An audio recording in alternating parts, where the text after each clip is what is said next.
Welcome back to another technical video. Today we're going to be going through your question, answering it, and hopefully finding that solution. Guys, remember to stay just a little bit crazy like me, and hopefully you get to that resolution. Now, let's continue on.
And that's it, guys. I hope this video has helped find that solution that you're looking for.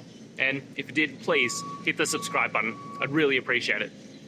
Now, until the next time that you need technical help, I hope you have a good one.